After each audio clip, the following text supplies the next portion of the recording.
नमस्कार, एक बार फिर से मैं आप सभी के सामने उपस्थित हूँ वीकली करंट अफेयर के साथ। जैसे कि आप सभी जानते हो कि हर वीक हम 15 जो इस वीक डिस्कस करने वाले 15 टू 21 दिसंबर की, वैसे ही हर वीक हम साइंस की करंट अफेयर डिस्कस करते हैं।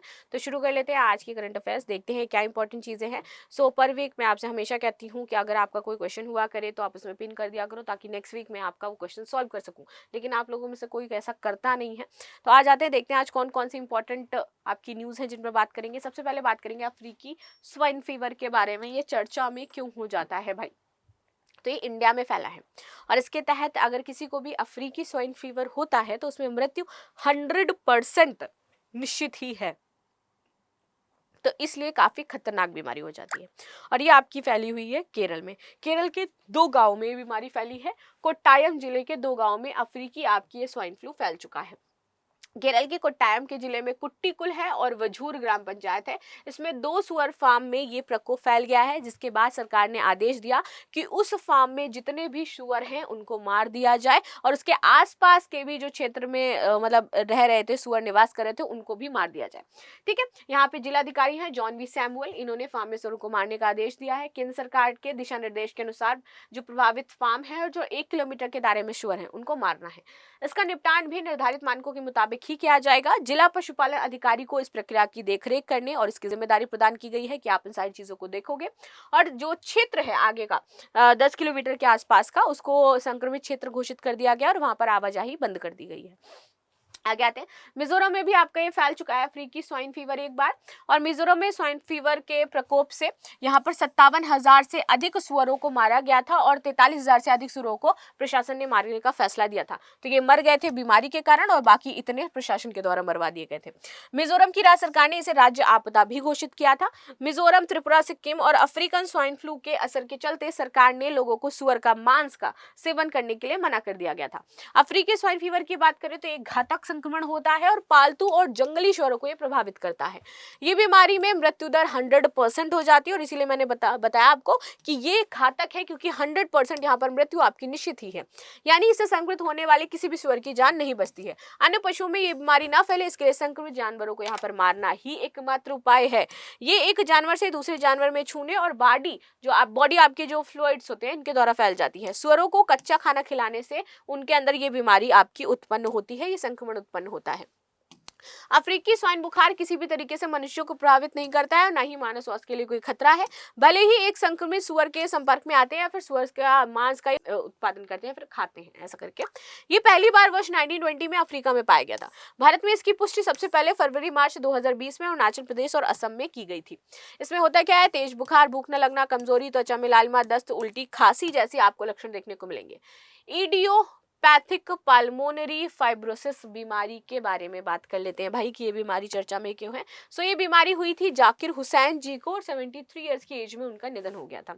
उनको यही आपकी इडियोपैथिक पल्मोनरी फाइब्रोसिस बीमारी थी। अब ये बीमारी होती क्या है, देखिए, इसमें आपके जो फेफड़े होते हैं उनमें घाव पैदा हो जाता है और जब इनमें घाव पैदा हो जाता है तो ये आपका रक्त प्रवाह में ऑक्सीजन को ये नहीं पहुंचा पाते, आपकी पूरी बॉडी में ऑक्सीजन नहीं पहुंच पाता है।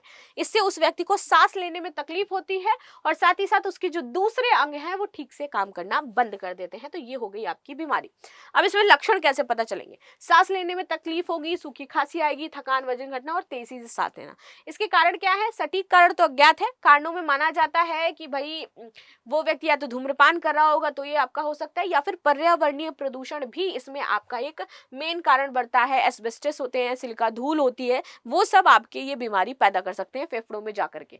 निदान में क्या हो जाता है, तो फेफड़ों में जख्म के निशान देखने के लिए छाती का एक्सरे करते हैं। छवि देखने के लिए फेफड़ों की आप देखोगे तो एक्सरे की जाती है, सिटी स्कैन भी किया जाता है। फेफड़ों में कार्य को मापने के लिए फुफ्फुसीय कार्य परीक्षण किया जाता है और फेफड़ों के ऊतकों में निशान के संकेतों की जांच के लिए फेफड़े की बायोप्सी की जाती है। इसका उपचार क्या है, तो वर्तमान में कोई इसका इलाज नहीं है। इससे लक्षणों को नियंत्रित करने और रोग की प्रगति को धीमा करने के लिए कुछ उपचार किए जाते हैं। एंटी फाइब्रोसिस दवाएं फेफड़ों में घाव के बढ़ने को धीमा करने में मदद करती हैं, लक्षणों को प्रतिबंधित करती हैं, जीवन की गुणवत्ता में सुधार करती हैं, सांस की तकलीफ में राहत देती हैं, ऑक्सीजन पूरक होती है और गंभीर मामलों में फेफड़ों में आपको सिर्फ और सिर्फ प्रत्यारोपण करना पड़ेगा। सिर्फ यही इसका इलाज है, बाकी कोई इलाज है नहीं। CE-20 क्रायोजेनिक इंजन का सफल परीक्षण हो चुका है। तो इस इसरो ने CE-20 क्रायोजेनिक इंजन का सफलतापूर्वक परीक्षण किया है। CE-20 cryogenic engine launch vehicle mark 3 द्वारा लॉन्च किया गया है और इसरो द्वारा स्वदेशी रूप से विकसित है। ये अतिरिक्त प्रणोदक लैंडिंग के साथ LVM-3 की पेलोड क्षमता 450 किलोमीटर तक बढ़ जाएगी। आगे आपका ये अधिक जो थ्रस्ट है वो उत्पन्न करता है। क्रायोजेनिक इंजन का उपयोग रॉकेट लॉन्च के ऊपरी चरण में किया जाता है क्योंकि वे लॉन्चर वाहन में अधिक थ्रस्ट प्रदान करते हैं। क्रायोजेनिक इंजन एक रॉकेट इंजन है जो क्रायोजेनिक इंजन या फिर ऑक्सीडाइज का उपयोग करते हैं। इसके ईंधन या ऑक्सीडाइजर में या दोनों ही गैसों को तरलीकृत किया जाता है और बहुत कम तापमान पर इसको संग्रहित करते हैं।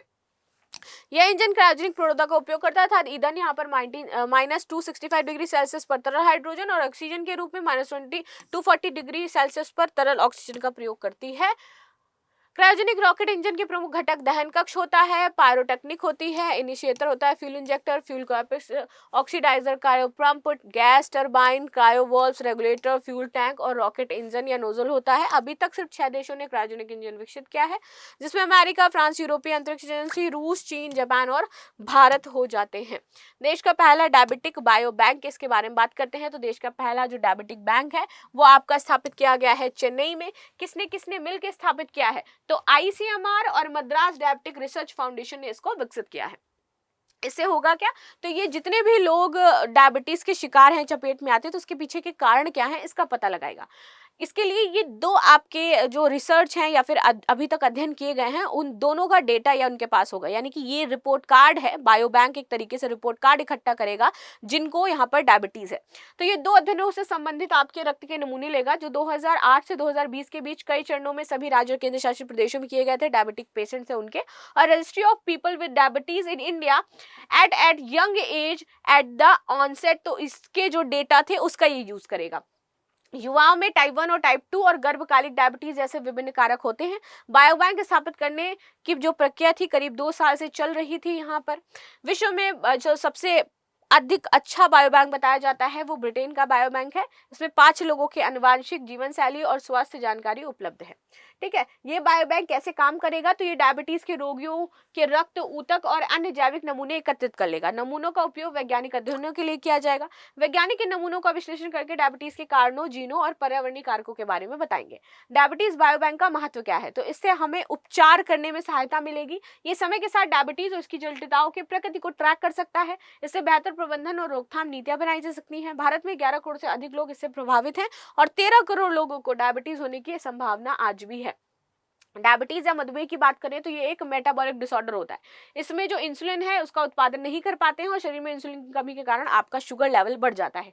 ये बीमारी अनुवांशिक भी होती है और खराब जीवन शैली के कारण भी आपको ये बीमारी हो सकती है। आगे आते हैं विश्व मलेरिया रिपोर्ट के बारे में बात करते हैं। तो हाल ही में विश्व स्वास्थ्य संगठन ने विश्व मलेरिया रिपोर्ट 2024 जारी करी थी, जिसमें बताया गया है कि दुनिया भर में 2023 में जो मलेरिया के मामले थे वो 263 मिलियन थे। इसमें से 5,97,000 जो लोग थे इनकी मौत होने का अनुमान है।